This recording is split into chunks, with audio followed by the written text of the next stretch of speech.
السلام علیکم ورحمۃ اللہ وبرکاتہ۔ الحمدللہ وکفا وسلام علی عبادہ الذین اصطفیٰ، اما بعد فاعوذ باللہ من الشیطان الرجیم، بسم اللہ الرحمن الرحیم۔ وما آتاکم الرسول فخذوہ وما نہاکم عنہ فانتہوا۔ دوستو، وعدے کے مطابق ہم فضیلت الشیخ محمد عزیر شمس حفظہ اللہ وتولہ بالرعایت الکاملہ کے ساتھ آپ کے روبرو ہیں، اور جیسا کہ ہم نے لکھا تھا انشاءاللہ سیرت رسول صلی اللہ تعالیٰ علیہ وسلم پر لکھی گئی قدیم ترین کتاب، سب سے پہلی کتاب اور اہم ترین کتاب سیرت ابن اسحاق سے متعلق انشاءاللہ گفتگو ہوگی۔ ہم شیخ کے شکر گزار ہیں کہ شیخ نے ماشاءاللہ ہمارے لیے وقت نکالا، اور لگاتار ماشاءاللہ وقت نکال رہے ہیں۔ اللہ تعالیٰ شیخ کے حسنات میں اسے شامل کرے اور ہمیں یہ توفیق دے کہ ہم شیخ سے استفادہ کریں۔ شیخ، آپ کا بہت بہت خیر مقدم ہے، جزاکم اللہ خیر۔ بارک اللہ فیک، بارک اللہ فیک۔ دوستو، کوئی مسلمان نہیں ہوگا جسے رسول پاک صلی اللہ تعالیٰ علیہ وسلم سے محبت نہیں ہو، اور جو آپ صلی اللہ تعالیٰ علیہ وسلم کی زندگی سے واقفیت حاصل نہیں کرنا چاہتا ہو۔ انصاف کی بات یہ ہے کہ پوری اسلامی تاریخ کو اگر پڑھیں تو سمجھ میں آئے گا کہ مسلمانوں کی تمام کوششوں کا محور رسول پاک صلی اللہ تعالیٰ علیہ وسلم کی ذات ہے۔ وہ احادیث رسول صلی اللہ تعالیٰ علیہ وسلم کو جمع کرنے کا کام ہو تب، تفسیروں کو اکٹھا کرنے کا کام ہو تب، یا پھر سیرت رسول صلی اللہ تعالیٰ علیہ وسلم یا تاریخ کا جو بھی کام ہوا ہو، عربی زبان و ادب پر جو بھی کام کیا گیا ہو، ان تمام کے پیچھے بنیادی طور پہ مسلمانوں کا مقصد یہ رہا ہے کہ رسول پاک صلی اللہ تعالیٰ علیہ وسلم کے ذریعے لایا گیا دین، اس کی حفاظت ہو سکے اور مسلمان ایک بہتر زندگی جی سکیں۔ رسول پاک صلی اللہ تعالیٰ علیہ وسلم کی سیرت پر لکھی گئی سب سے پہلی اہم ترین کتاب سیرت ابن اسحاق ہے، اور اس سے متعلق انشاءاللہ ہم شیخ سے گفتگو کریں گے۔ شیخ، جب ہم مختلف علوم و فنون کی اہم ترین کتابوں کے بارے میں گفتگو کرنا چاہ رہے ہیں، مرکزی کتاب کو اپنے گفتگو کا حصہ بنا رہے ہیں، تو سیرت رسول صلی اللہ تعالیٰ علیہ وسلم پہ بات کرتے ہوئے سیرت ابن اسحاق کیوں؟ سیرت ابن اسحاق، سب سے پہلی بات تو یہ کہ تاریخی طور پر یعنی اب تک جو کتابیں ہم تک سیرت کی پہنچی ہیں تو ان میں سب سے قدیم ترین اصل تالیف ہے جو ہم تک پہنچی ہے۔ اس سے پہلے کی جو کتابیں ہیں بیان کی جاتی ہیں، مثلا عروہ بن زبیر کی مغازی، تو وہ مختلف کتابوں سے جمع کر کے اکٹھا کر کے چھاپی گئی۔ اسی طرح سے زہری کی کتاب ہے، یا موسیٰ بن عقبہ کی کتاب جو ابھی کسی نے جمع کر کے مختلف کتابوں سے، تو ان سب میں یہ ہے کہ متفرق جو بعد کی کتابوں میں نصوص منتشر ہیں ان کو اکٹھا کر کے چھاپنے کی کوشش کی گئی ہے، اور وہ بیانی اس شکل میں نہیں ہے جس شکل میں ان لوگوں نے لکھی تھی۔ ابن اسحاق کے بارے میں خوش قسمتی یہ ہے کہ ان کی بھی پوری کتاب تو بیان ہی اسی شکل میں نہیں پہنچی، لیکن ایک ٹکڑا اس کا، ایک چھوٹا سا ٹکڑا وہ اصل شکل میں پہنچا ہے، اور اسے ڈاکٹر حمید اللہ صاحب نے وہ ایڈٹ کر کے چھاپا تھا۔ یہ ہے سیرت ابن اسحاق کی شکل میں۔ تو یہ اصل کتاب جو تھی وہ ہے پہنچی ہے، اور اس لیے ہم کہہ سکتے ہیں کہ قدیم ترین کتاب جو سیرت کی ہم تک پہنچی ہے اصل شکل میں وہ ابن اسحاق کی سیرت ہے۔ پھر اس کی جو تہذیب اور تلخیص ابن ہشام کی ہے، تو انہوں نے جو سیرت ابن ہشام کے نام سے مشہور ہے، وہ اصل میں ان کے استاد تھے زیاد بن عبداللہ بکائی، تو انہی کی روایت کی بنیاد پر اس کی تہذیب و تلخیص ہے، جس کا انشاءاللہ ابھی ذکر آئے گا۔ اور وہ سیرت ابن ہشام جو مختصر ہے وہ اصل سے بازی لے گئی، اور وہ کہا جاتا ہے کہ 4 کتابیں ایسی مختصر ہیں، ابو ذر ایک محدث تھے، انہوں نے کہا کہ جو اصل کتابوں سے بھی زیادہ مشہور اور بہتر ہے، تو اس میں ایک یہ سیرت ابن ہشام میں جو سیرت ابن اسحاق سے آگے نکل گئی شہرت میں یا قبولیت میں مختصر ہونے کی وجہ سے۔ دوسری ایک ہے کتاب العین جو لغت کی بنیادی کتاب ہے خلیل کی، تو وہ اس کی تہذیب و تلخیص ابو بکر محمد بن حسن الزبیدی نے کی تھی، 379 میں وفات ہے ان کی، تو وہ کہتے ہیں کہ وہ مختصر جو ہے وہ اصل سے افضل ہے، عین سے زیادہ افضل۔ ہاں، تیسری جو ہے کتاب الظاہر فی معانی کلمات الناس ابن الانباری کی، تو اس کا اختصار کیا تھا ابو القاسم زجاجی نے، تو وہ کہتے ہیں تو اب مختصر تو ہم نے نہیں دیکھا، لیکن اصل کتاب چھپی ہے، اصل تو بہت اچھی کتاب ہے، پتہ نہیں کیسے اس مختصر کو کہا جاتا ہے کہ اس سے بہتر رہی ہوگی، واللہ اعلم۔ مختصر دیکھنے کے بعد زیادہ بہتر تبصرہ ہو پائے گا۔ جی شیخ۔ اور چوتھی کتاب ہے ایک فقہ مالکی کتاب ہے الواضحہ، ابن حبیب کے، عبد الملک ابن حبیب تیسری صدی کے تھے. تو اس کتاب کا مختصر کیا تھا ایک ابو مفضل ابن سلمہ نے. تو اب وہ اصل کتاب بھی پوری شکل میں موجود نہیں ہے اور مختصر تو بالکل ہی ناپید ہے. لیکن میری رائے یہ ہے کہ ان میں کسی کتاب کو جو یہ مختصر ہے اس کو اصل سے افضل سمجھنا، یہ اس زمانے کے لوگوں کے اپنے رجحان کے مطابق ہوگا، لیکن اصل بہرحال اصل ہوتی ہے. کیا بات ہے. مختصر جو ہے اس کا درجہ نہیں پا سکتا ہے کسی بھی شکل میں کبھی بھی. تو شیخ، جب ہم سیرت ابن اسحاق پہ گفتگو کر رہے ہیں، یہ جاننا چاہ رہے ہیں، تو تھوڑی سی روشنی اگر ابن اسحاق پہ پڑ جائے، ان کا زمانہ کیا تھا، کب وہ پیدا ہو رہے ہیں، کب ان کی وفات ہو رہی، اور یہ کتاب کب تصنیف وہ کر رہے ہیں، وہ بتا رہے ہیں. ٹھیک، دیکھیے محمد ابن اسحاق ابن یسار، یہ یسار جو تھے ان کے دادا، وہ قیدی ہو کر کے آئے تھے. اور خالد بن ولید نے جب سن 12 ہجری میں عراق کے اس علاقے کو فتح کیا تھا، جی، تو اس وقت ان کے وہ دادا جو ہے وہ قید ہو کر کے آئے تھے. اور وہ پھر مولا مسلمہ بن مخرمہ کہا جاتا ہے ان کو، مسلمہ بن مخرمہ بن عبد المطلب، ان کے یہ مولا تھے، یعنی آزاد کردہ غلام. اسی لیے مطلبی جو یہ کہے جاتے ہیں محمد بن اسحاق مطلبی، تو یہ نسباً مطلبی نہیں ہے، ولاءً ہے مطلبی.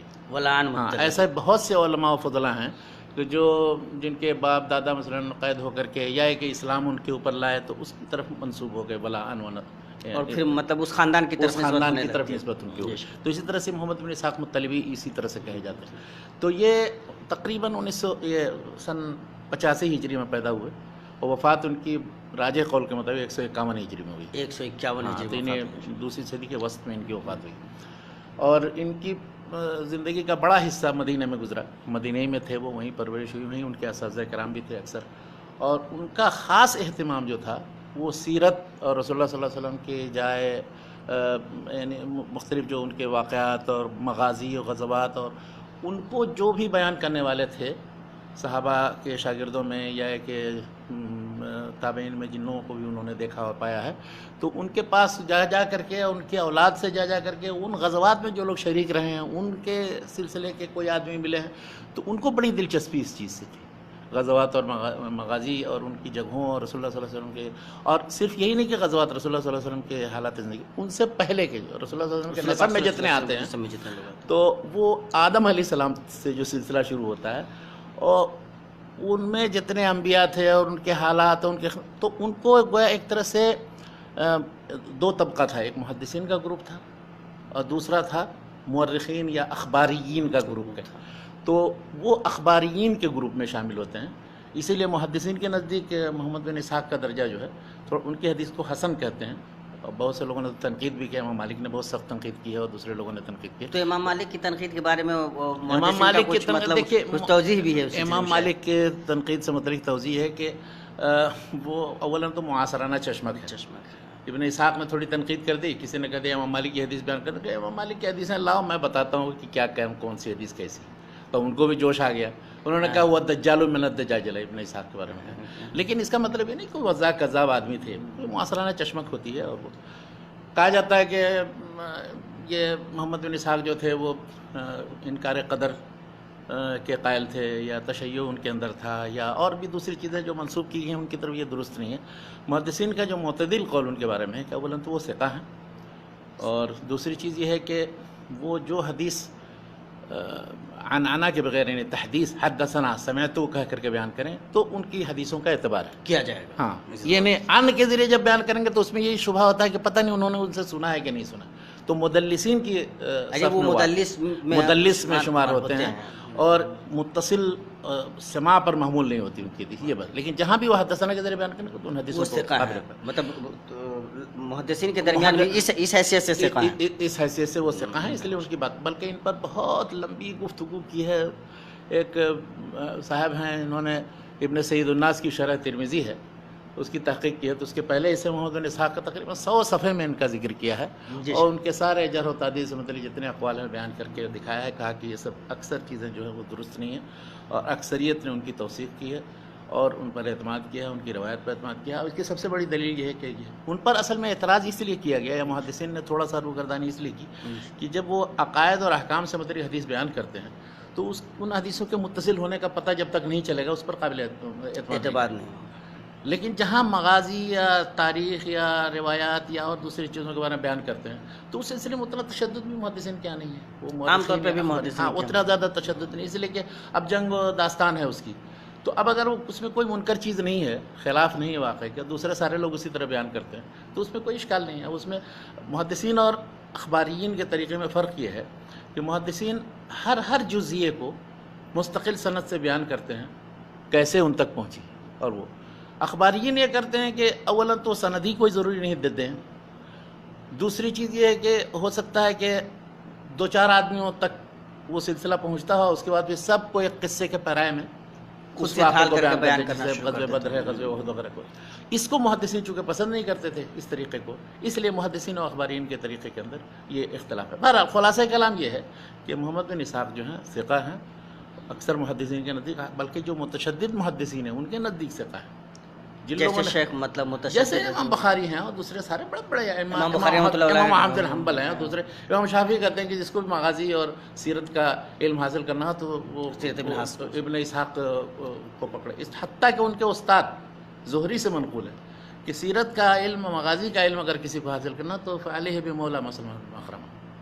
کیا تو بات ہے. استاد ان کی تعریف کر رہے ہیں. استاد سوچئے امام زہری کی وفات 124 ہجری میں ہو گئی، تو اس وقت سے یہ معروف ہے، ان کی زندگی میں معروف تھے سب سے. انہیں کے شاگرد تھے موسیٰ بن عقبہ بھی، لیکن موسیٰ بن عقبہ کی کتاب چھوٹی سی ہے اور کوئی مرتب اور مبوب کتاب نہیں ہے، اور انشاءاللہ ہم ذکر کریں گے کہ اس کتاب کی کیا خصوصیت ہے، کیا اہمیت ہے، کیوں شہرت ہوئی. 151 ہجری میں وفات ہو رہی ہے ان کی. تو یہ جو کتاب ہے وہ کب لگ بھگ تصنیف؟ وہ تقریباً مدینہ میں انہوں نے امام زہری کی وفات سے پہلے یا بعد میں تالیف کی ہوگی، اس لیے کہ وہ مشہور تھے بحیثیت صاحب المغازی کے. تو امام زہری کی وفات 124 میں ہوئی ہے، اور وہ آخر زندگی میں تقریباً وفات سے سمجھیے کہ 6-7 سال پہلے وہ عراق چلے جاتے ہیں، اور وہیں ان کی وفات بھی ہوئی. عراق میں وفات ہوئی وہاں پر، اور 151 ہجری میں. تو 143-42 میں چلے جاتے ہیں. بلکہ تو یہ واقعہ جو بیان کیا جاتا ہے کہ وہاں پر ابو جعفر منصور سے ملاقات ہوئی اور اس نے کہا کہ ایک کتاب تیار کرو جس میں تاریخ کا ذکر آدم علیہ السلام سے لے کر کے اب تک ہو. تو اگر اس واقعے کو بالفرض صحیح مان بھی لیا جائے تو اس کا مطلب یہ کہ انہوں نے کوئی دوسری مستقل کتاب وہاں لکھی ہوگی جس میں پچھلے مبتدا یعنی آدم علیہ السلام سے لے کر کے اب تک کی ساری اور ان کے زمانے خلافت تک کا کچھ ہوگا. جب وہ بہت بڑی اور لمبی کتاب ہو گئی تو کہا کہ اچھا اس کو ہمارے خزانے کتب میں رکھ دو، تم ایک مختصر کتاب ہمارے بیٹے کے لیے جو ہارون رشید تھے ان کے لیے تیار کرو. تو یہ واقعہ کچھ لوگوں نے تو اس کا سرے سے انکار کیا کہ یہ درست ہی نہیں، اس لیے کہ کتاب کی تالیف وہ مدینہ میں کر چکے تھے، اور مدینہ یعنی میں کہا جائے تو وہ مطلب 3ری دہائی میں یا 4تھی دہائی میں بہرحال 130 تک یا 30 کے آگے پیچھے انہوں نے کتاب کی تالیف کی. اور اس کی بہت بڑی دلیل یہ ہے کہ اس کتاب کے جو مختلف راوی ہیں ان راویوں میں ایک ہے ابراہیم بن سعد زہری. تو ابراہیم بن سعد زہری جو ہیں یہ مدینہ ہی میں رہے، مدینہ سے باہر جا کر کے انہوں نے ابن اسحاق سے نہیں پڑھا. تو اگر یہ بغداد جانے کے بعد لکھی ہوتی انہوں نے کتاب تو ان کا سفر کرنا وہاں ضروری ہوتا پھر، جبکہ انہوں نے وہاں نہیں جا کر کے ان سے پڑھا، ان سے مدینہ ہی میں پڑھا. تو مدینہ میں وہ روایت کرتے ہیں کتاب المغازی، اس کا مطلب ہے کہ وہاں پر کتاب المغازی کی تالیف تدوین ہو چکی ہے. سیرت ابن ہشام کہتے ہیں، سیرت ابن اسحاق کہتے ہیں، کتاب المغازی کہتے ہیں، ان کو صاحب المغازی کہتے ہیں. تو اصل کیا مطلب؟ دیکھیے وہ کتاب جو ہے دراصل انہوں نے مطلب اس کے 3 پارٹ ہیں بنیادی. پہلا پارٹ جو ہے اس کو کتاب المبتدا کہا جاتا ہے، دوسرا کتاب المبعث، تیسرا کتاب المغازی. مبتدا کا مطلب ہے ابتدائے آفرینش سے آدم علیہ السلام سے لے کر کے اور سارے انبیاء ان کے قصے اور داستان رسول اللہ صلی اللہ علیہ وسلم کے زمانے تک. پھر رسول اللہ صلی اللہ علیہ وسلم کی بعثت سے لے کر کے وہ کتاب المبعث، بعثت اور بعثت سے پہلے جو مختلف اخبار ہیں ان سے لے کر کے ہجرت کے وقت تک کی یہ داستان ان کی مکی زندگی ہے، مبعث، اس کو مبعث کہا جائے. اور تیسرا جو ہے کتاب المغازی. کتاب المغازی اس لیے کہ عام طور پر اکثر سن 2 ہجری سے جو شروع ہوا ہے تقریباً سن 9 ہجری تک ہر سال کوئی نہ کوئی غزوہ ہوا. رسول اللہ صلی اللہ علیہ وسلم کی وفات کے 2 سال پہلے تک تقریباً ہر سال کوئی نہ کوئی غزوہ ہوا، پوری تاریخی ترتیب سے آپ دیکھیے.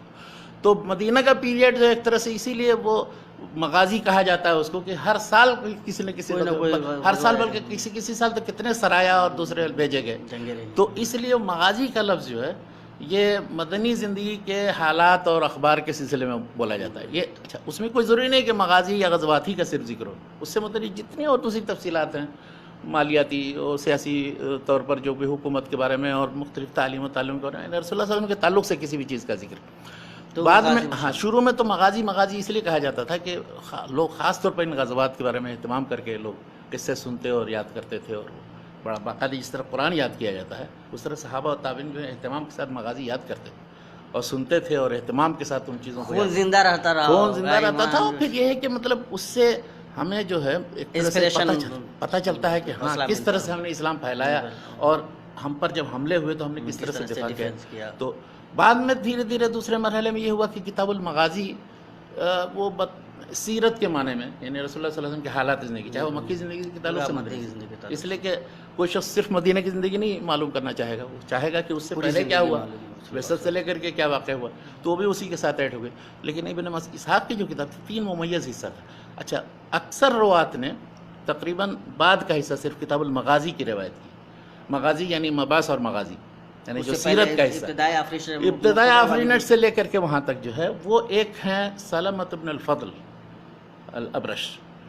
انہوں نے پوری کتاب کی روایت کی، اسی لیے ان سے جتنے لوگوں نے نقل کیا بعد کے لوگوں نے، جیسے تاریخ طبری اٹھا کر کے دیکھیں، تفسیر طبری، تو آدم علیہ السلام سے لے کر ہر نبی کے تعلق سے وہ یہ ابن اسحاق کی روایت نقل کرتے ہیں سلمۃ بن الفضل الابرش کے طریق سے. تو اس کا مطلب یہ ہے کہ اس کتاب کا وہ حصہ بھی کہیں نہ کہیں محفوظ ہے. اب وہ حصہ بھی ڈھونڈنا چاہیے، کہیں نہ کہیں محفوظ ہونا چاہیے. اور یہ انشاءاللہ میں آخر میں دعوت اسی چیز کی دوں گا کہ اس کی اصل کتاب جو پوری کی پوری ہے، چاہے وہ مغازی کا حصہ ہو یا اس سے پہلے کا بھی حصہ، جیسے اگر تفسیر تبری میں موجود ہے، تبری موجود ہے، بعد کے لوگوں نے کیا ابھی بہت موجود ہے. تفسیر تبری کے مطلب تبری کو تو کم سے کم یہ چیزیں ملی ہوں گی، تبھی تو انہوں نے وہ تو پوری سند کے ساتھ روایت کرتے ہیں، بیان کرتے ہیں. ایک ان کے استاد ہیں ابن حمید، محمد بن حمید، اور وہ روایت کرتے ہیں سلمۃ بن الفضل سے، اور وہ روایت کرتے ہیں ابن اسحاق سے. تو اس میں آپ وہ ساری چیزیں جو دو ہی واسطہ ہے، دو ہی واسطہ سے پہنچ جاتے ہیں. اس لیے کہ 310 میں تبری کی وفات ہوتی ہے، اور 151 میں تو دو نسل 3 نسل ہاں پہنچ جاتا ہے.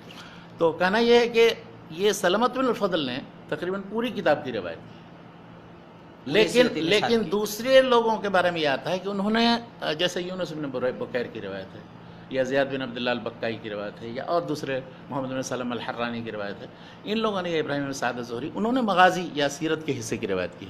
تو ان کے طریق سے آپ بات کی کتابوں میں انشاءاللہ ہم اس تک آتے ہیں انشاءاللہ. شیخ جو انہوں نے مدینے میں لکھی اس کتاب کو، ہاں مدینہ میں لکھی، اور وہیں ان کے روات میں سے ایک ابراہیم بن سعد زہری ہیں. پھر بعد میں جب وہ بغداد گئے تو وہاں حران گئے، تو حران میں محمد بن سلمہ الحرانی نے روایت کی، اور دوسرے لوگوں نے، عراق کے لوگوں نے، کوفہ کے لوگوں نے، بلکہ اس کے جو 2 مشہور راوی ہیں وہ کوفہ ہی کے لوگ ہیں، ایک یونس بن بکیر اور دوسرے زیاد بن عبداللہ البکائی، دونوں نے کوفہ میں اس کتاب کی روایت. جب کوفہ پہنچ جاتے ہیں ابن صاحب تب وہاں انہوں نے روایت کی. اور یہ سب سے مشہور دونوں روایتیں یہی کوفہ کے دونوں راوی ہیں. بلکہ ان کے بارے میں لکھا ہے سخاوی نے کہ اولہما اثبتہما، یعنی یہ زیاد بن عبداللہ بکائی ہیں جن کی سیرت پر اعتماد کیا ہے انہوں نے، ابن ہشام نے، تو وہ اوثقہما، وہ زیادہ مطلب ہاں یونس بن بکیر پر تھوڑا بہت کلام کیا ہے کچھ لوگوں نے، ابو داؤد نے اور دوسرے لوگوں نے، لیکن بہرحال ان کے کلام سے جو چیز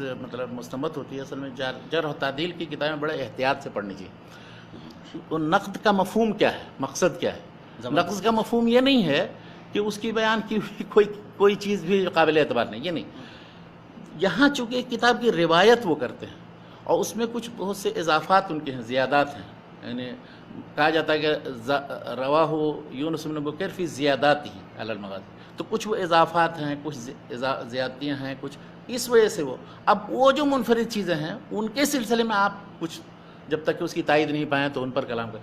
لیکن یہ نہیں ہے کہ وہ اس کتاب کی روایت پر اعتماد کیا، وہ تو حافظ بن حجر کے زمانے تک، اس کے بعد 9ویں 10ویں صدی ہجری تک یہ کتاب متداول رہی، ان کی روایت متداول رہی. سیرت ابن اسحاق کی روایت، یونس بن بکیر کی روایت.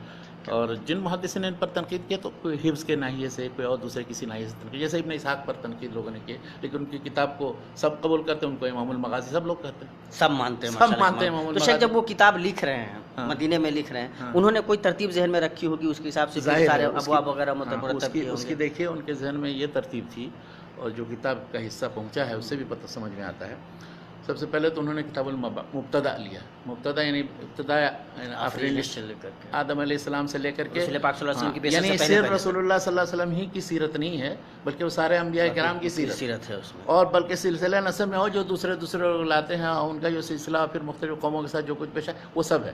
اور اس کا پتہ اس سے چلتا ہے کہ جیسے تاریخ طبری اور تفسیر طبری میں آپ دیکھیں کہیں آدم کا ذکر آئے گا، نوح کا ذکر آئے گا، یہ ضرور ابن اسحاق کے حوالے ہی سے وہ حوالے سے وہ ساری تفصیلات بہت سی منقول ہیں. اس کا مطلب ہے کہ انہوں نے اس کا خاص اہتمام کیا تھا کہ وہ، لیکن اس سلسلے میں ظاہر ہے کہ اکثر انہوں نے اعتماد اہل کتاب جو روات تھے ان پر اعتماد کیا ہے، اسرائیلیات پر اعتماد کیا ہے. تو اس لیے یہ حصہ جو ہے بہت زیادہ قابل اعتماد اس معنی میں مطلب اتھینٹک نہیں ہے، یہ پچھلی چیزیں ہیں. اور اہل کتاب کی جو ہاں ہے حدیث، لیکن لا تصدقوا اہل الکتاب ولا تکذبوہم. تو اسرائیلیات سے احکام نہیں ثابت ہو سکتے ہیں. ہم نبی سے متعلق کسی چیز کی ایسی کا انتصاب ہے کہ جو صرف معلومات کے لیے نہیں بلکہ احکام ثابت کرنے کے لیے، تو ایسی چیزوں میں ہم نہیں اعتماد کر سکتے. تو یہ ہے کہ انہوں نے ایک تو یہ حصہ انبیاء کرام کے لیے رکھا بعثت نبوی صلی اللہ علیہ وسلم کا، ٹھیک ہے. دوسری چیز یہ ہے کہ بعثت کے بعد انہوں نے سوچا کہ مکی دور کو اب اس کو انہوں نے کور کیا اور اس کی روایتیں موجود ہیں. تو اس کے لیے وہ باضابطہ باب باندھتے ہیں یا بس ہم باندھتے ہیں؟ بلکہ میں بتاتا ہوں آپ کو. اس کے بعد تیسرا حصہ جو ہے مغازی کا ہے، جو رسول اللہ صلی اللہ علیہ وسلم کی مدنی زندگی اور اس کے بعد وفات ہے. انہوں نے ابن اسحاق نے سب سے پہلے یہ کیا کہ سیرت کا حصہ خاص طور پہ بعثت نبی سے لے کر کے بعد تک اس کو پوری تاریخی ترتیب پر مرتب کیا. یعنی سب سے پہلے یعنی سیرت کو تاریخی ترتیب پر مرتب کرنے کا کام بھی انہوں نے کیا. نمبر ایک یہ، یعنی آپ دیکھیے گا ابھی سن 2 ہجری کے واقعات میں آپ دیکھیے گا غزوہ بدر کا ذکر ہوگا. زن 9 ہجری کے واقعے میں معلوم ہوگا غزوہ حنین اور دوسرے، اس طرح سے سارا وہ مرتب ہے. پوری کتاب تاریخی ترتیب پہ، اور ایک سن کو لیتے ہیں، اس میں جتنے واقعات ہوتے ہیں سب کو جمع کرتے ہیں. دوسری چیز یہ ہے انہوں نے یہ کی کہ انہوں نے مطلب الگ صرف روایت حدثنا کر کے نہیں ذکر کی، بلکہ قاری کا لحاظ کرتے ہوئے کہ ایک واقعہ جو پیش آیا ہے تو اس کا خلاصہ اسے مل جائے، پورے احداث کیا پیش آئے اور کیسے کیا. تو ابتدا سے لیکن یعنی قصہ کے پیرائے میں انہوں نے اس کو بیان کیا ہے.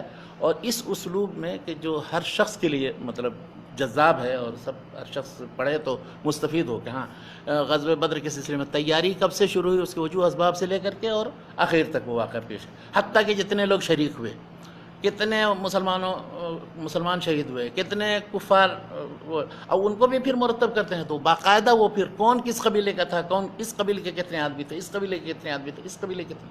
تو یہ احصائیات، شماریات، قصے کے پیرائے میں بیان کرنا، تاریخی ترتیب دینا ان کتابوں کا، یہ سب پہلی بار ابن اسحاق نے سیرت کی آدمی تھے. تو اس لحاظ سے کہا جا سکتا ہے ان کو امام اہل المغازی یا امام المغازی والسیر. اور یہ بالکل ان کا کہنا درست ہے. اس لحاظ سے ان کے ٹکر کا کوئی ان سے پہلے نہیں گزرا ہے. تو شیخ اس زمانے میں تو ظاہر ہے کہ سارا مواد ان کو کتابی شکل میں تو کہیں ملا نہیں ہوگا، تو وہ کس طرح سے سارا مواد اکٹھا کرتے تھے؟ اس کے لیے انہوں نے کیا طریقہ؟ دیکھیے اس سے پہلے تھا کچھ کتابی مواد بھی تھا. یعنی ان کا جو مواد ہے وہ تقریباً 4 طرح کا مواد ہے کہہ سکتے ہیں. مبتدا یعنی جو بعثت نبی صلی اللہ علیہ وسلم سے پہلے کا جو حصہ ہے تو اس میں انہوں نے عام طور پر 2 طرح کے مصادر استعمال کیے. ایک تو اہل کتاب، بعض اہل العلم کہتے ہیں وہ بالکتاب، یعنی بالکتاب کتاب الیہود والنصارہ، تو اہل تورات یعنی اہل اس میں کچھ یہودی اور جو دوسرے علماء وغیرہ ہیں ان لوگوں سے استفادہ کرتے ہوئے ان کے ہاں جو متداول چیزیں ہیں اس کی روایت سمیت بعض اہل علم یقول، تو اس طرح کے واقعات وہ بیان کرتے ہیں پچھلے اس سے متعلق. دوسرا پھر وہ قصے کہانیاں کہ جو جنوبی جزیرہ عرب یعنی یمن امن میں جو، چونکہ ایسے واقعات انہوں نے اصل میں اس چیز کا التزام کیا تھا کہ کوئی بھی چیز یا کسی بھی چیز کی طرف اشارہ قرآن مجید میں ہے، پچھلی قوموں میں بھی ظاہر رسول اللہ صلی اللہ علیہ وسلم کی زندگی میں تو جو ہے وہ تو انہوں نے بیان ہی کیا، اس سے پہلے بھی ان سب کے بارے میں انہوں نے لکھا ہے. تو حتیٰ کہ کتاب المبتدا میں اب جیسے سبا، حمیر وغیرہ کا جو ذکر اور اس سے مطلب یہ تفصیلات ہیں، تو اب یہ اس کے لیے جو دوسرا ماخذ ان کا ہے وہ وہب ابن منبہ ہیں یا ایسے لوگ ہیں کہ جنہوں نے یمن کی داستانیں بیان کی ہیں قصے کہانی کی شکل میں. اب اس میں کچھ صحیح ہیں، کچھ غلط ہیں، اشعار بھی ہیں اور دوسری چیزیں. تو یہ دوسرا ماخذ ہے ان کا. تیسرا یہ ہے کہ وہ مشائخ جن سے انہوں نے ان سارے واقعات کو سنا تھا. چوتھا ہے کہ ان کے آل اولاد کہ جو مختلف غزوات میں شریک رہی ہیں، ان کے آل اولاد میں سے کوئی اگر موجود تھا ان کے بعد جا کر کے اس کی جزئی تفاصیل وغیرہ وہ لی ہیں انہوں نے. اور پھر کچھ بہت سی مکتوب چیزیں بھی انہوں نے استعمال کی. مثلا ایک مثال میں دیتا ہوں کہ سیرت ابن اسحاق میں میثاق مدینہ جو ہے وہ ابن اسحاق ہی نے سب سے پہلے بیان کیا، بلکہ جتنے لوگ بعد میں آئے سب لوگوں نے میثاق مدینہ کی مکمل شکل جو ہے وہ ابن اسحاق سے وہ ابن اسحاق ہی سے لی ہے، ابن ہشام کے تھرو یا کسی کے تھرو. اس سے پہلے کہیں آپ کسی بھی کتاب کے اندر، بلکہ عام طور پر اس کی تخریج وخریج جو لوگ کرتے ہیں عاجز آ جاتے ہیں اور کہیں کسی جگہ نہیں پاتے، اس کا کوئی ٹکڑا پاتے ہیں کسی حدیث میں، لیکن اس مکمل شکل میں جو میثاق تھا میثاق مدینہ ہے وہ کہیں کسی جگہ ابن اسحاق. تو اب یہ مکتوب شکل میں ان کو ملا ہوگا کہیں کسی جگہ، تو مکتوب شکل میں بہت سی چیزیں ہیں جو ان وثائق ہیں وہ ملے، وہ بھی استعمال کی.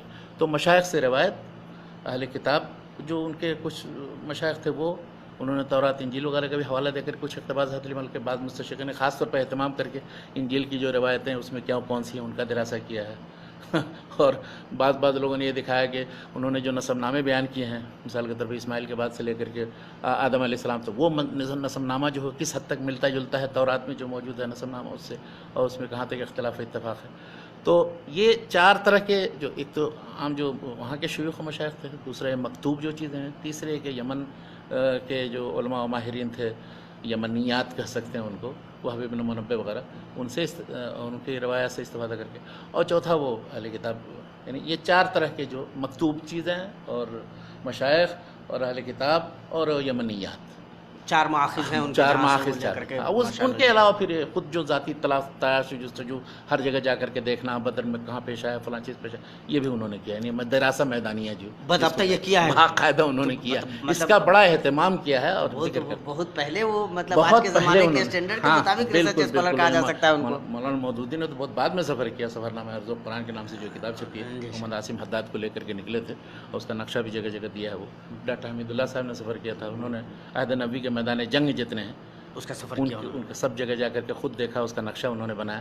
تو یہ نہیں کہ اس سے پہلے جیسے محمد بن اسحاق نے کیا، اسی طرح سے ابو داؤد جو مشہور کتاب ہے سنن ابو داؤد، امام ابو داؤد، ہاں انہوں نے وہ بیر بضاع کا جز گرا تھا، تو بیر بضاع کو خود دیکھا اور ناپا، اور کتنا ہے، کیسا ہے، کیا ہے، اس کی کیفیت کیا، وہ سب بیان کی.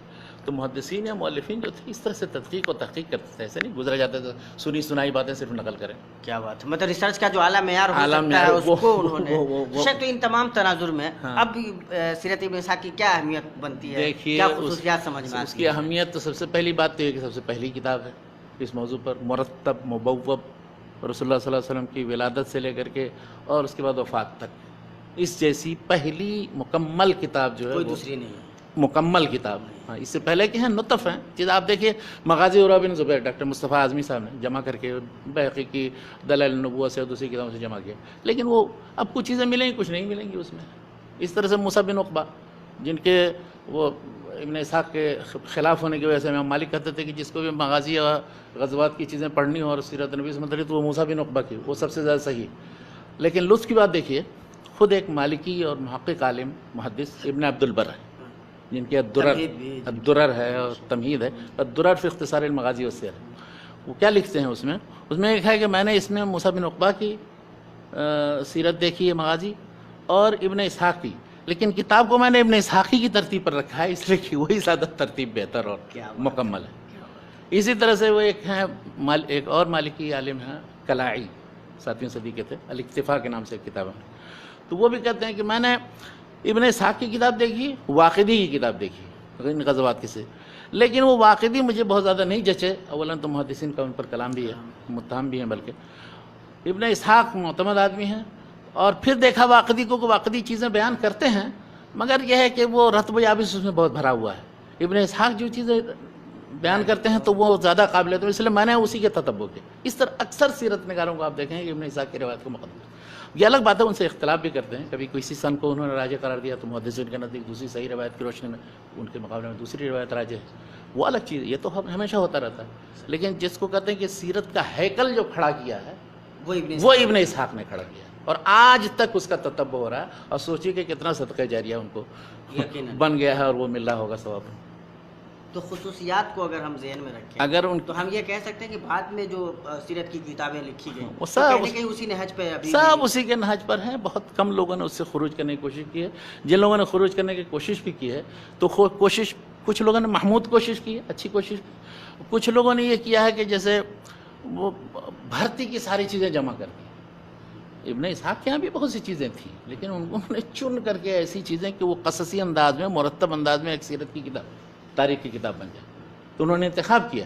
دوسرے لوگوں نے یہ کیا مثلا سیرت کی سب سے بڑی کتاب جو پرانے لوگوں میں جن لوگوں نے لکھی ہے وہ ہے سبل الہدی والرشاد جو سیرت الشامیہ کے نام سے لکھی ہے. ان کے مصنف تھے شمس الدین شامی 942 ہجری میں وفات.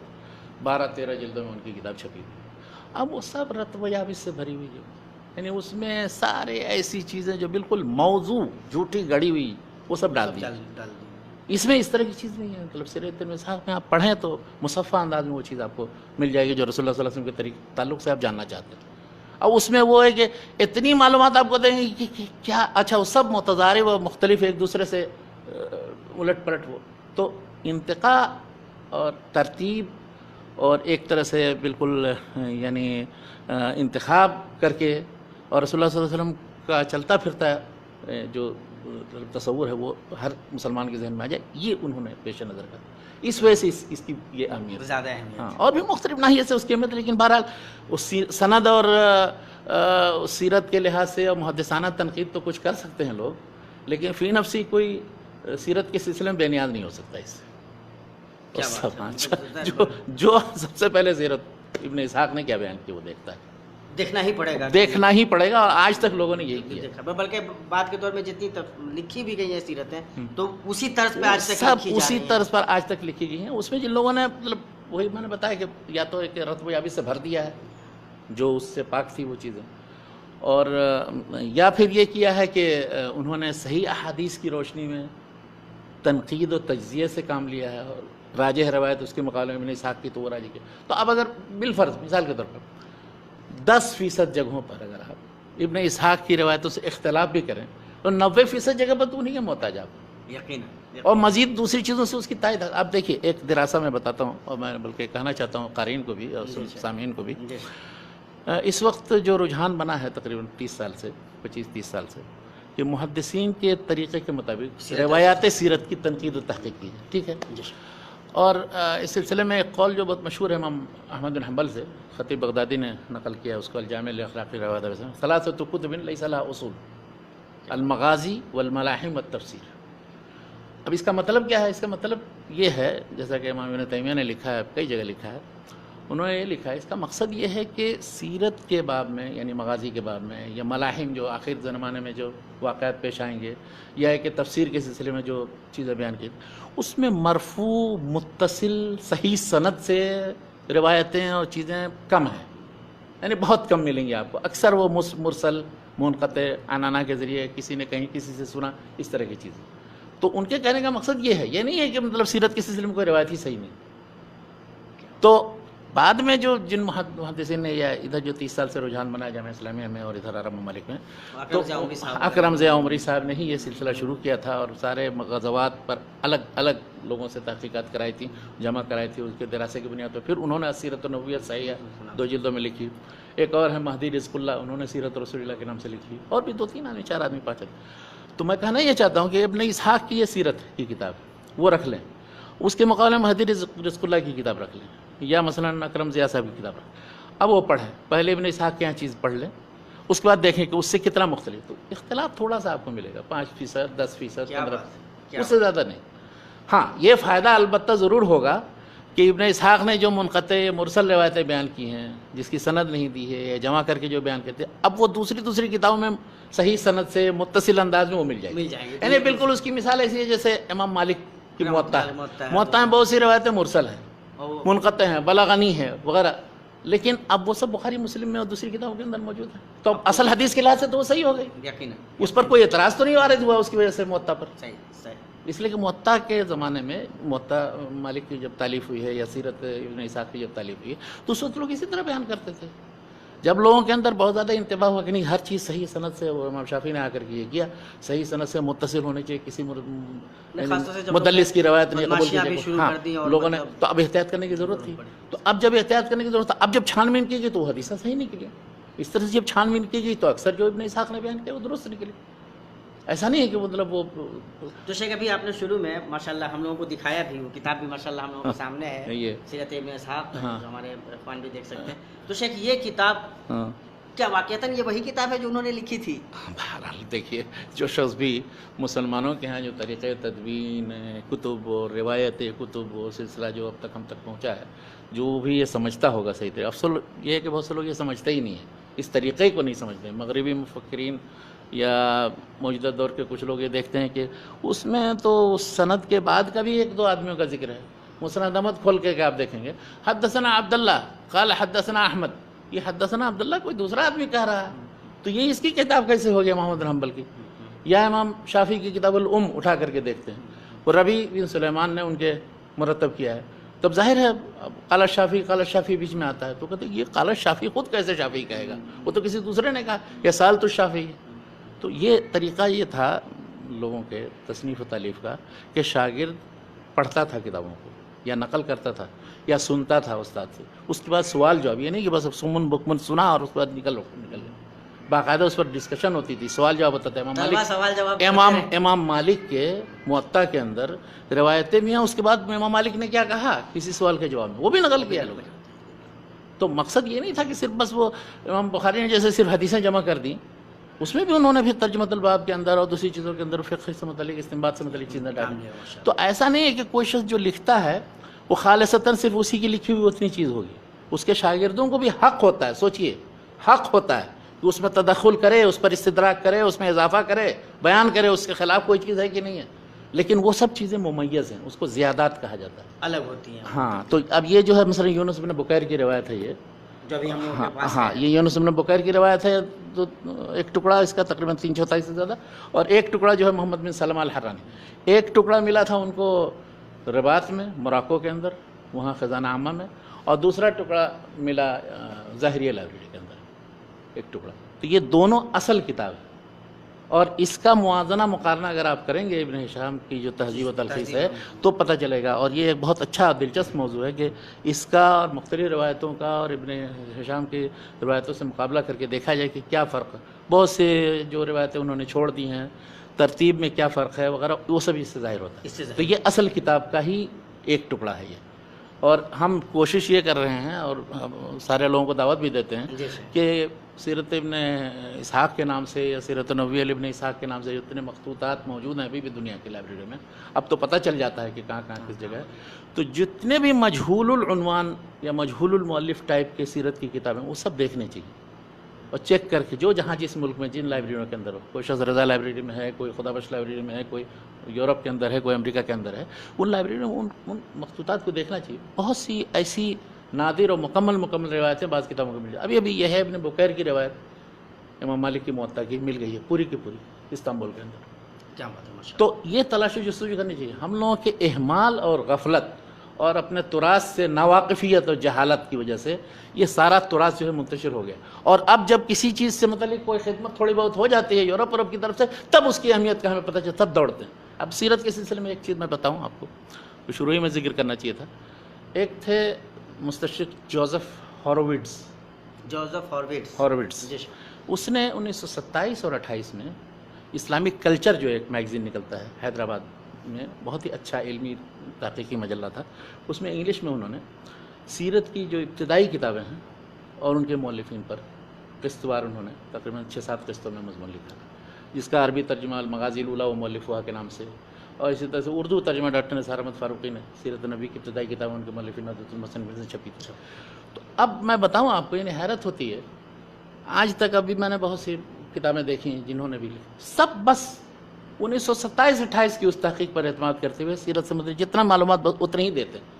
مزید تلاش و جستجو، اضافہ کچھ اور مخطوطات کی بنیاد پر مزید دراسات خود اس کتاب کو چھان بین کر کے نکالیں، اس یہ نہیں کرتے.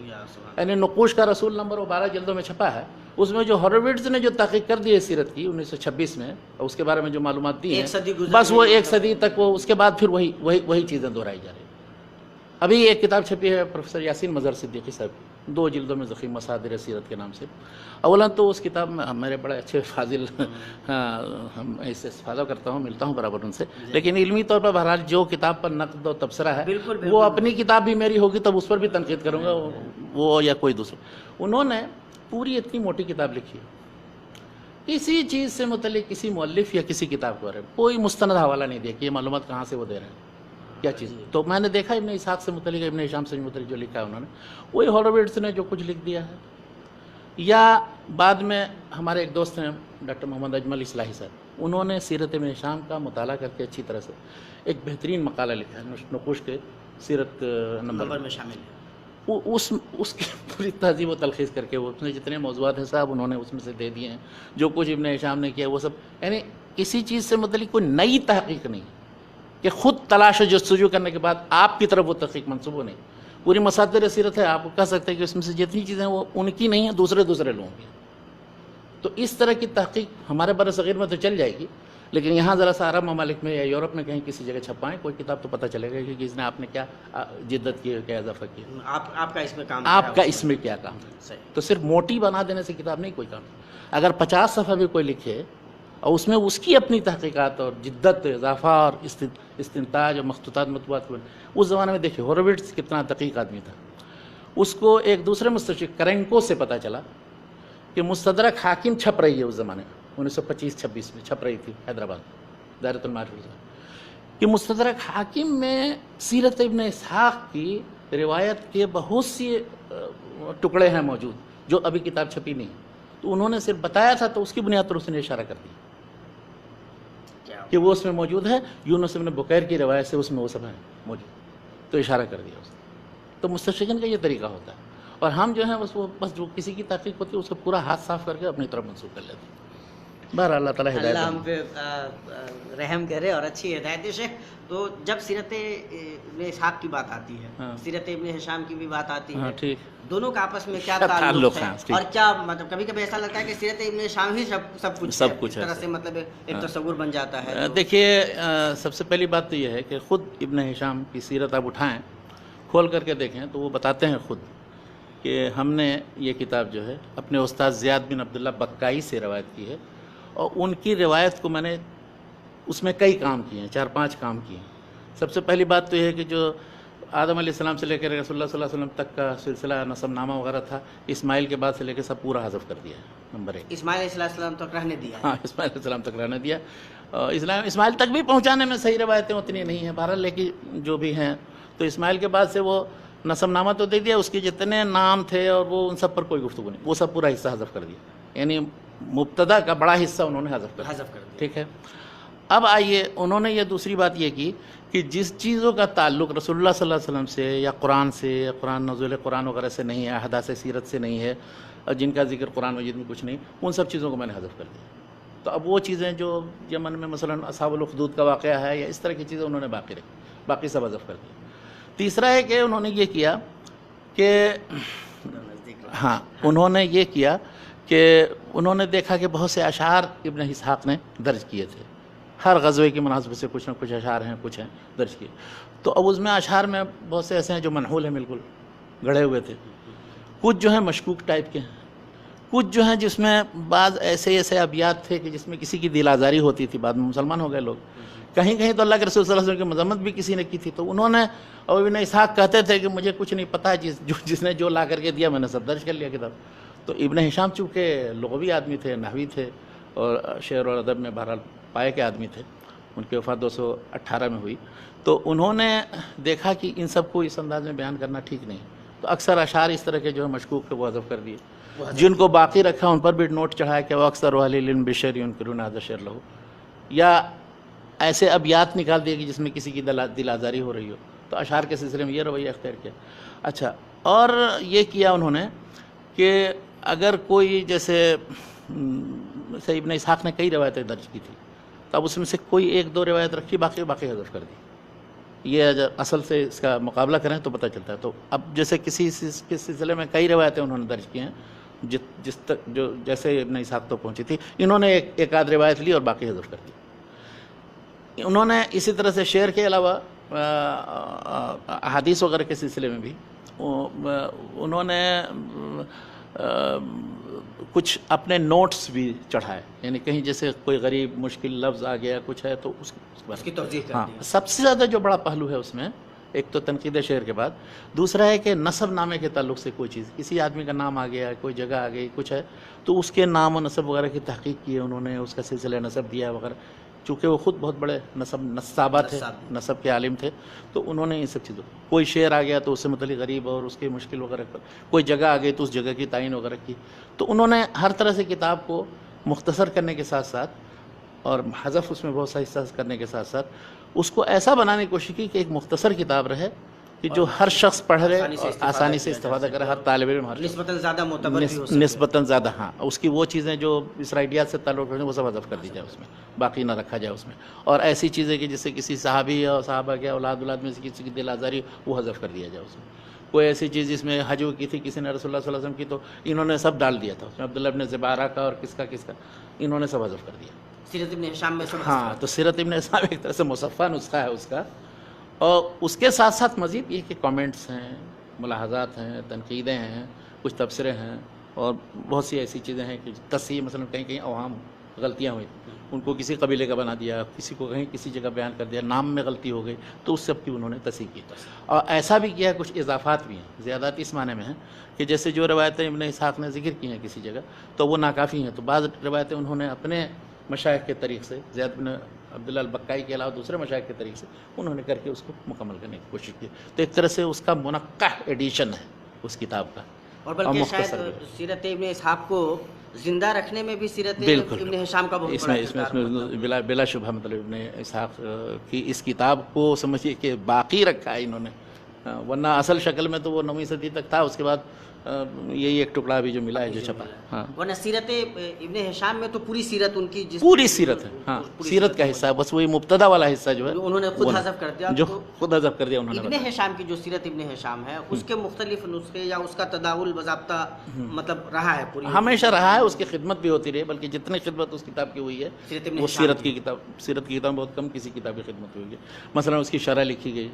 الروض العنف کے نام سے، ایک علامہ سہیلی تھے، 581 میں وفات ہے، تو انہوں نے ایک کتاب لکھی الروض العنف والمشرع الروا کے نام سے، بہترین شرح ہے وہ، بلکہ اتنی دقیق بحث ہے، وہ نابینا تھے، وہ اندازہ لگائیے، نابینا، ان کی وفات مراکش میں ہوئی، وہاں دفن ہوئے، میں نے ان کے قبر کی زیارت بھی کی ہے، دیکھا تو اللہ تعالیٰ مغفرت کرے ان کے، لیکن اس نے نحو، لغت، انساب، حدیث، فقہ، تاریخ، یعنی ہر طرح کے مباحث میں کچھ ابن ہشام پر تنقید کی ہے، کچھ تبصرہ کیا ہے، کچھ اضافہ کیا ہے، کچھ مسائل کی تنقید کی ہے، یہ یعنی اس جیسی چند ہی کتابیں ایسی ہوں گی جو کسی کتاب کے تعلق سے لکھی گئی، اور پھر یہ جو روض العنف ہے، روض العنف کا مطلب یعنی ایسی کیاری یا ایسی کھیت جو چرا نہیں گیا ہو، یعنی جسے جانوروں نے نہ چرا ہو، بالکل نئی پود نکلی ہوئی، ہاں تو یعنی یہ نئی چیز ہم نئی تحقیقات پیش کر رہے ہیں، اس سے پہلے لوگوں کو نہیں پتہ تھا یا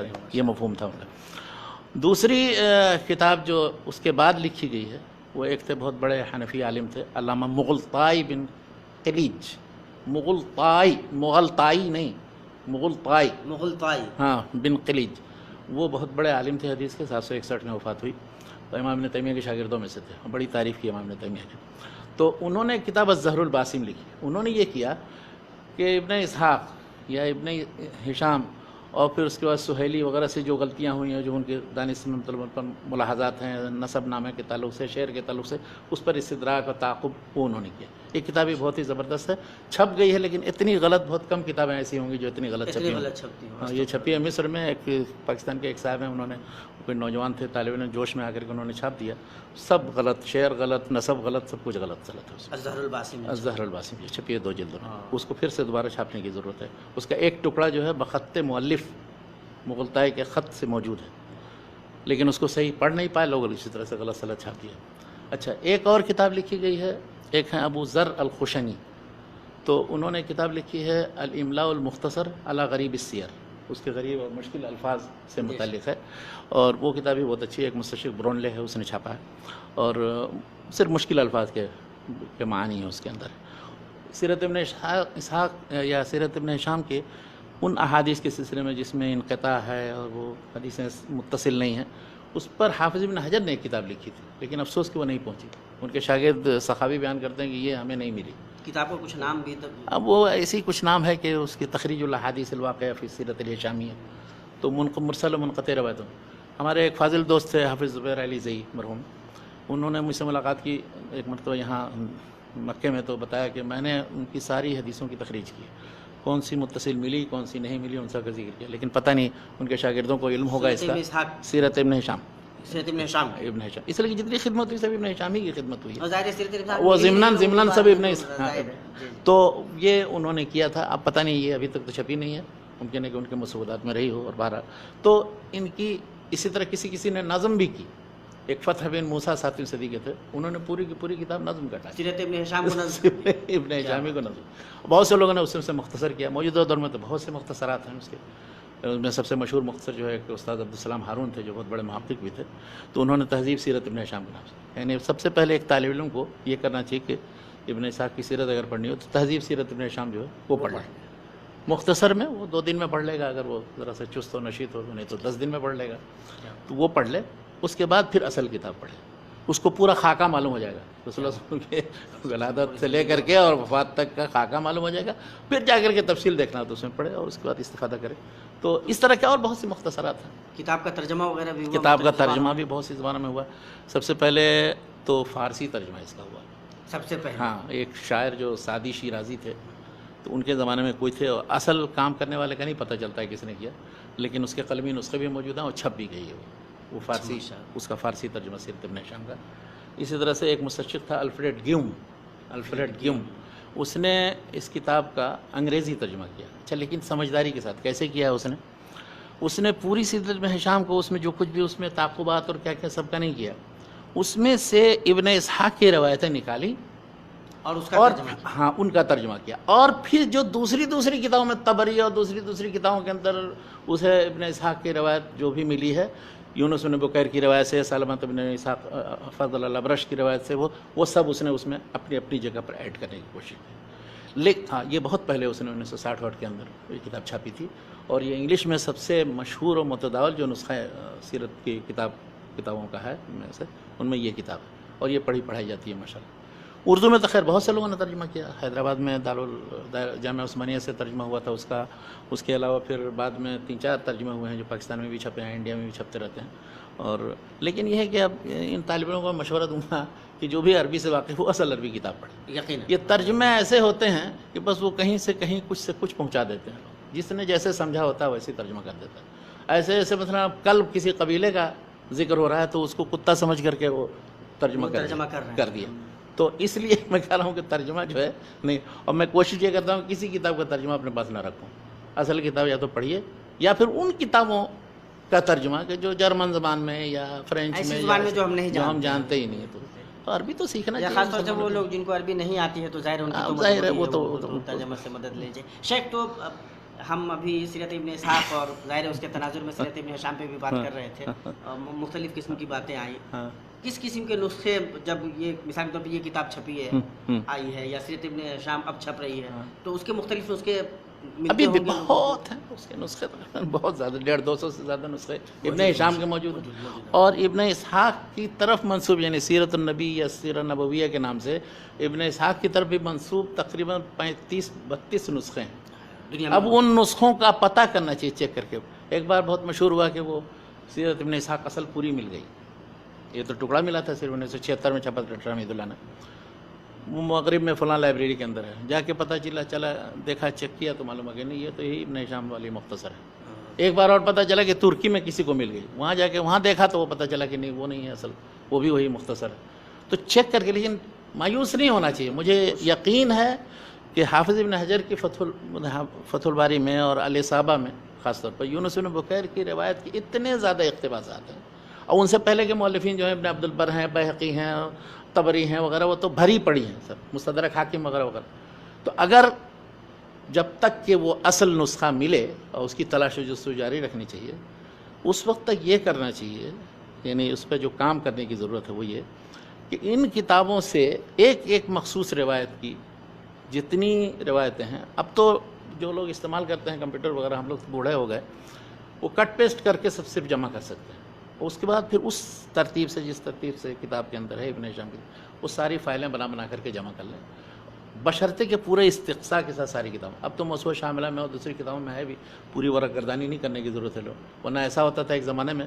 کبھی یہ پتہ چلانے کے لیے کہ یہاں اس نام کا کہاں کس کس جگہ ذکر ہے، پورے کتاب کی ورق گردانی کرنی پڑتی تھی اور کوئی صورت نہیں۔ ایک مرتبہ عبدالرحمن بن یحییٰ معلمی بہت بڑے جو محقق تھے، انہوں وہ ذکر کرتے کہ ایک چیز کا پتہ کرنے کے لیے مسند احمد میں عبداللہ بن عامر بن العاص کی مسند پتہ نہیں کتنے صفحات میں تھی، وہ پوری ساری وہ چھپی ہوئی پرانی بلاغ کی چھپی ہوئی، ایک ایک سطر انہوں نے چیک کی، یہاں تک کہ 2-3 جگہ ملا۔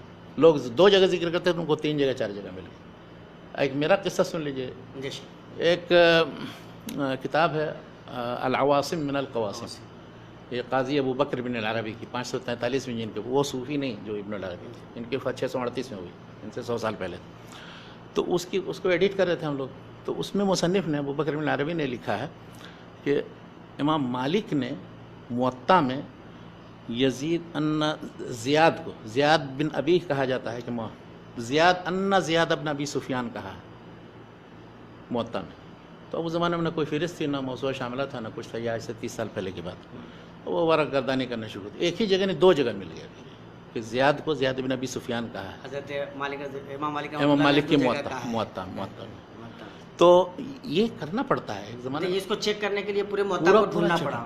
ہم نے دیکھا علامہ ابو محفوظ الکریم معصومی صاحب کو، انہوں نے پوری زندگی تفسیر طبری کے خصوصی مطالعے میں لگا دی، طرح طرح سے انہوں نے اس تفسیر طبری کا دراسہ کیا، مطالعہ کیا۔ تو ہر شخص ایک کتاب پکڑ لیتا ہے اور پوری زندگی تقریباً اس سے متعلق تحقیقات کرتا ہے، اس کے ذریعے وہ معروف ہوتا ہے۔ تو اس طرح کے باحثین و محققین چاہیے، یہ نہیں کہ ڈگری لیں بس کہیں کسی جگہ نوکری مل جائے، پیسے کمائے ہو گیا، اس کے بعد علم اور اس سے کوئی دلچسپی نہیں ملتی۔ اللہ تعالیٰ ہم سب نوکری دے۔ شیخنا بارک اللہ فیکم۔ اب چونکہ ہم لوگ بالکل آخری پڑاؤ پہ ہیں، الحمدللہ کافی اہم اور بہت ہی مفید گفتگو ہو رہی تھی، وقت لیکن ہمارا چونکہ اب ہمارے ہاتھ سے نکل رہا ہے۔ شیخ اوور آل کتاب پہ تو ہماری گفتگو ہوتی ہے، ٹھیک۔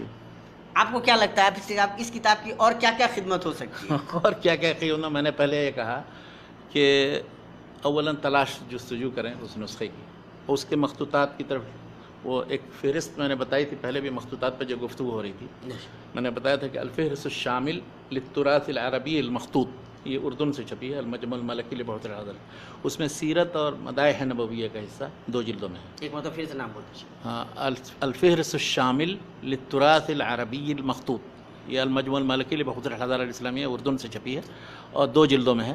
تو اس میں وہ سیرت ابن ہشام، سیرت النبویہ یا سیرت ابن اسحاق نکال کر کے دیکھیں، اس کے جتنے نسخے دیے ہوئے ہوں، ان سب نسخوں میں سے جتنے نسخوں تک دسترس ہو سکے ان سب کو چیک کر کے اصل کتاب پوری کی پوری تلاش۔ اب مجھے اللہ تعالیٰ کی ذات سے امید ہے کہ کبھی نہ کبھی پوری کتاب ضرور بازیافت ہو جائے گی، انشاءاللہ، اصل کتاب کی، مکمل کتاب کی بازیافت۔ نمبر 1 یہ محققین کا کام ہے، ان طلباء اور ریسرچ اسکالروں کو ان سب چیزوں پر لگنا چاہیے۔ نمبر 2 یہ کہ جب تک وہ کتاب نہیں ملتی ہے تو اس وقت تک یہ کریں کہ اس کتاب کے جتنے اقتباسات، یہ 4-5 جو مشہور راوی ہیں، یونس بن بکیر، سلامت بن الفضل الابرش، محمد بن سلمہ الحرانی، زیاد بن عبداللہ البکائی اور ابراہیم بن اسحاق الزہری، اور بھی دوسرے ہیں جو ابن اسحاق سے روایت کرتے ہیں وہ، لیکن یہ کہ اس کے لیے سمجھنا ضروری ہے کہ کون کس طریق سے ہے، تو وہ فلاں کتاب سے ہے، اور کہیں ممکن مفرد روایت ہے، مثلا مصنف ابن ابی شیبہ اٹھائیے تو ہر روایت جو ابن اسحاق کے طریق سے وہ سیرت ابن اسحاق کی نہیں ہے، وہ دوسرے احکام کی روایتیں ہیں اور دوسری چیزیں ہیں، وہ اس کتاب کی نہیں۔ اس کتاب کے لیے ایک مخصوص سند ہوگی جس میں فلاں ایک شاگرد ہوگا، اس شاگرد کا ایک کوئی دوسرا شاگرد ہوگا، تو اس سے یہ پتہ چلتا ہے۔ یہ ڈاکٹر فواز سیزگن نے ایک لیکچر دیا تھا، انہوں نے بتایا تھا کہ کیسے کسی مؤلف کو پتہ چلایا جا سکتا ہے۔ تو اس طرح ان سندوں کا جائزہ لینے کے بعد، اور اب چیک کرنا بہت آسان ہے موسوعہ شاملہ کے ذریعے اور دوسری کتابوں کے ذریعے، تو اس میں مستدرک حاکم سے، دلائل النبوہ بہقی سے، اور اسی طرح سے بعد کی کتابوں سے یونس بن بکیر کی روایت تو تقریباً مکمل جمع کی جا سکتی ہے، اور پھر اس کی روشنی میں کہیں نہ کہیں سیرت ابن اسحاق کا ایک پورا خاکہ ذہن میں آ جاتا ہے۔ اور وہ حافظ ابن حجر کی اصحابہ جو ہے اس میں کتنی روایت ہیں، اس میں بلکہ وہ زیادات بھی ذکر کرتے ہیں، رواہ یونس بن بکیر فی زیادات مغازی، فی زیاداتی۔ تو اس منہج کو سمجھ، یہ دو کام ہوا۔ تیسرا یہ ہے کہ اس کتاب میں جو منقطع اور وہ روایتیں ہیں، اگر کوئی مکمل تخریج ابھی تک نظر سے نہیں گزری تو اس پر کام ہونا چاہیے، اس کی تخریج، اس کے توثیق۔ جیسے موطا پر توجہ دی گئی تو اس پر بھی تھوڑی توجہ دی جائے۔ وہ انہوں نے ابن ہشام صاحب نے تو سب حذف کر کے مختصر کر کے اس کو ختم کر دیا، مطلب کم کر، وصل المنقطع اور مرسل روایتوں کے سلسلے متصل سند سے یہ سب نہیں کام کیا، تو محدثانہ انداز میں اس پر کام ہونا چاہیے. کام کرنے ہاں یہ ایک کام چوتھا کام. اچھا چوتھی چیز یہ ان پر مزید کرنے کی جو میں نے سوچی تھی وہ یہ کہ اس میں جو اشعار آئے ہیں تو اشعار کچھ تو ہیں صرف ابن ہشام میں، وہ ان اصل روایتوں میں جب آپ دیکھیں گے تو بہت سے اشعار اور دوسرے ملیں گے جو انہوں نے حذف کیے. ان اشعار کو بھی ثبت کرنے کی ضرورت ہے اور مقارنہ موازنہ کرنے کی ضرورت ہے کہ ابن ہشام نے اور کیا کیا کیا ہے، کتنا ختم کر دیا ہے اس میں سے، کتنا حذف کر دیا. یہ نہیں کہ دیکھیے محدثین یا مورخین جو تھے اس زمانے میں اتنے امانت دار تھے کہ علم جیسے جہاں سے جس جگہ سے جیسے ملتا تھا ویسے درج کرتے تھے. اب اتفاق اور اختلاف اس کے بعد ظاہر کرتے تھے. بعد کے لوگ مجرد نام سننا نہیں پسند کرتے کہ نہیں ایسا اللہ کے رسول صلی اللہ علیہ وسلم کے بارے میں، ابوبکر کے بارے میں، عمر کے بارے میں کسی نے کہہ دیا، وہ رونگٹے کھڑے ہو جاتے ہیں اور مرنے اور قتل کرنے. یعنی حتیٰ کہ سہیلی جب وہ کتاب روض النور لکھ رہے تھے وہ کہتے ہیں کہ اس میں بعض اشعار ایسے نقل کر دیے ہیں اس میں کہ جو درست نہیں ہے اور کسی نے حجو کی ہے تو وہ بھی ذکر کر دیا. وہ میں نے چھوا بھی نہیں، کسی مشرک کا جو شعر ہے وہ میں نے درج ہی نہیں کیا، نہ اس کے کوئی خدمت کی. اس کی خدمت کیوں کی جائے، اس کی شرح کیوں کی جائے، اس کو سمجھا کیوں جائے، کیا ضرورت ہے اس کو، اس میں وہ ایک دم نکال دیا انہوں نے. تو ایسے لوگ بھی ہیں آج کل، اکثر لوگ ایسے ہی ہیں. لیکن ہم لوگ محققانہ نقطہ نظر رکھیں. اور پھر یہ ہے کہ اس کتاب کی یعنی سیرت ابن اسحاق کی مناسب تلخیص ہونی چاہیے. انہوں نے تلخیص کر کے ابن ہشام نے، ہم یہ تو نہیں کہیں کتاب خراب کر دی، کتاب اچھی ہی کی انہوں نے اور الحمدللہ اس کے ذریعے دنیا کو فائدہ ہوا، لیکن ایک الگ سے ایک مختصر کرنے کی ضرورت ہے جس سے سیرت ابن اسحاق کا صرف بغیر یہ ان اضافات اور ادھر ادھر کی تعلیقات کی وہ سمجھ میں، بلکہ اگر اضافات اور استدراکات اور تعلیقات ہوں بھی ابن ہشام کے، وہ حاشیے میں ذکر کیے، وہ سب اس میں چونکہ کتاب کے اندر درج ہے تو تمیز نہیں ہوتی ہے. بہت سے لوگ پڑھتے ہیں ہے ابن اسحاق کی چیز اور منسوب کرے ابن ہشام نے ایسا کہا. اب بتائیے اس سے بڑی بیوقوفی کچھ نہیں ہو سکتی ہے کہ ابن اسحاق کی کسی روایت کو کہا جائے کہ ابن ہشام نے ایسا کہا. ابن ہشام نے کیا کہا ہے؟ ابن ہشام نے تو ان کا جو کلام ہوگا اس میں سے نکالیے، تھوڑا سا نکلے گا الگ سے جمع کر لیجیے. سب تو ابن اسحاق ہیں وہ. کیا بات ہے. تو جو ان کے نوٹس ہیں، جو تصحیحات ہیں، جو استدراکات ہیں، اشعار سے متعلق جو کچھ کہا ہے، جو انصاب سے متعلق، وہ چیزیں ابن ہشام کی طرف منسوب کیجیے نا. باقی تو کہیے ابن اسحاق نے کہا، اللہ کہ وہ زیادات جو ابن ہشام نے کیے ہیں ابن اسحاق پر وہ ان کی طرف منسوب کیجیے. اس کے لیے یہ ضروری نہیں کہ تو یہ تھوڑا سا سمجھداری ہونی چاہیے. کون سی؟ دیکھیے وہ جو لوگ مسند احمد اٹھاتے ہیں مثال کے طور پر کہتے ہیں رواہ الامام احمد فی مسندی، اس میں بہت سی زیادات ہیں عبداللہ بن احمد کی، 600 سے زیادہ روایتیں.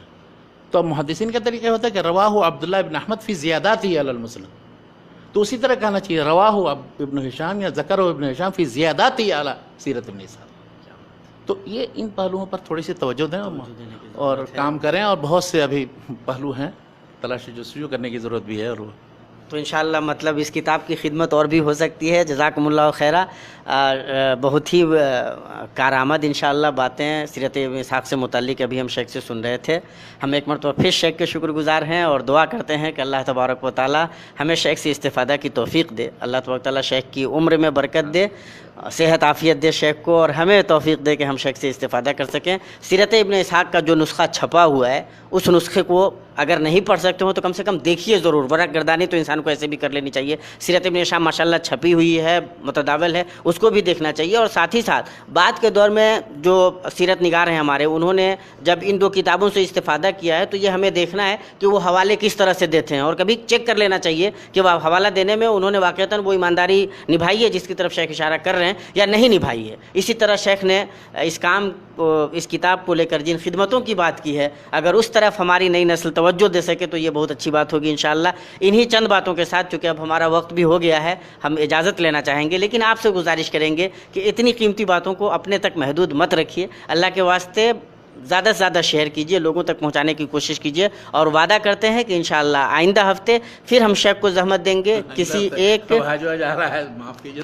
حج تو لوگ کر رہے ہیں شیخ، ہم لوگوں کو کون سا حج، ہم لوگ تو خدمت کر ہی رہے ہیں انشاءاللہ. شیخ کو انشاءاللہ زحمت دیں گے اور کسی ایک مرکزی کتاب پر، کسی نہ کسی فن سے متعلق کسی نہ کسی اہم مرکزی کتاب پہ انشاءاللہ شیخ سے گفتگو کریں گے. اس کے مالہ اور مالہ پہ ہماری بات ہوگی اور انشاءاللہ ہم تمام استفادہ کر سکیں گے. انہی چند باتوں کے ساتھ السلام علیکم ورحمۃ اللہ وبرکاتہ.